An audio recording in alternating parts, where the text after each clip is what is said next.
কি কৰোঁ, পঢ়াত মনেই নবহে। বাৰে বাৰে ধ্যান মোবাইলটোৰ ফালে গুচি যায়। মটিভেশ্যন ভিডিঅ'ৰ প্ৰভাৱো বেছি সময়লৈকে নাথাকে। 14 পৰা 25 হ'ল সেইটো বয়স য'ত আপোনাৰ জীৱন উজ্বলি যাব বা আপোনাৰ জীৱন ধ্বংস হৈ যাব। বন্ধু, আজি তুমি নিজক এটা প্ৰশ্ন কৰা, তোমাক জীৱনত কি কৰিব আছে, কি বনিব আছে? কিমান দিন মা দেউতাৰ পইচাতে জীয়াবা?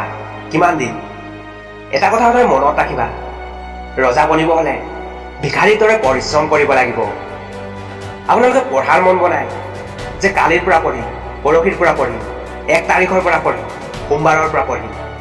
কেতিয়ালৈকে কালি কালি কৰিব? আৰু এদিন সেই দিনটো আহিব যিদিনা আপোনাৰ মৃত্যু হ'ব, সেইদিনাও ক'ব নেকি কালি কৰিম? এবাৰ সেইসকলৰ কথা ভাবি চোৱা, তোমাৰ ওপৰত কিমান আশা ভৰসা লৈ বহি আছে। মই কথা কৈছোঁ তোমাৰ মা দেউতাৰ, কিমান আশা কৰি আছে তোমাৰ ওপৰত। তোমাৰ কাৰণেই জীয়াই আছে, তোমাৰ কাৰণে মৰিবলৈও ৰেডি আছে। আৰু তুমি 5 মিনিট পঢ়িবলৈ তৈয়াৰ নাই। আজিয়ে ভাবি লোৱা জীৱনত তোমাৰ কি কৰিব আছে, নহ'লে জীৱনতো ভাবিয়ে থৈছে তোমাৰ কি কৰিব। নিজৰ মোবাইলৰ পৰা সেই সকলোবোৰ আঁতৰাই দিয়া যিবোৰৰ তোমাৰ লক্ষ্যৰ লগত কোনো কানেকশ্যন নাই। তুমি পঢ়াত দুৰ্বল, কোনো কথা নাই। সকলোৱে কয় পঢ়িবলৈতো বিচাৰোঁ কিন্তু পঢ়াত মনেই নবহে। কিন্তু মই কৈছোঁ তুমি অলপমান চেষ্টা কৰা। তুমি যদি 2 মিনিট পঢ়ি লোৱা তেন্তে তোমাৰ মনত সেইটো ফিলিং আহিব যিটোৱে তোমাক 2 ঘণ্টা পঢ়িবলৈ বাধ্য কৰাই দিব। চেষ্টাটো কৰা, কিবা এটা এনেকুৱা চ'ৰ্চ বিচাৰা যিটোৱে তোমাক পঢ়িবলৈ বাধ্য কৰাই দিব। নিজৰ লেভেল দেখাবলৈ পঢ়ি লোৱা বা নিজৰ শত্ৰুৰ পৰা প্ৰতিশোধ ল'বলৈ পঢ়ি লোৱা।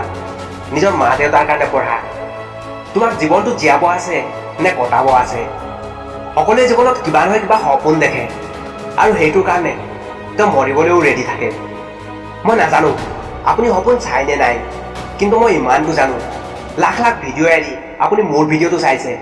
চ' আপোনাৰ মাজত এনেকুৱা কিবা নহয় কিবা আছে, আপোনাৰ মাজত এনেকুৱা এটা বীজ আছে যিটোৱে আগলৈ গৈ ডাঙৰ বৃক্ষ বনিব।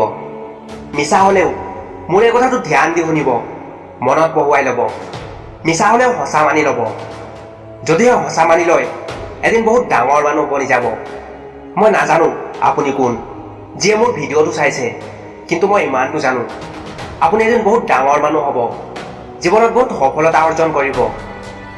চ' আৰু বেছি সময় নষ্ট নকৰি আজিৰ পৰাই পঢ়া, অলপমান পঢ়া, কিন্তু পঢ়াৰ চেষ্টা কৰা।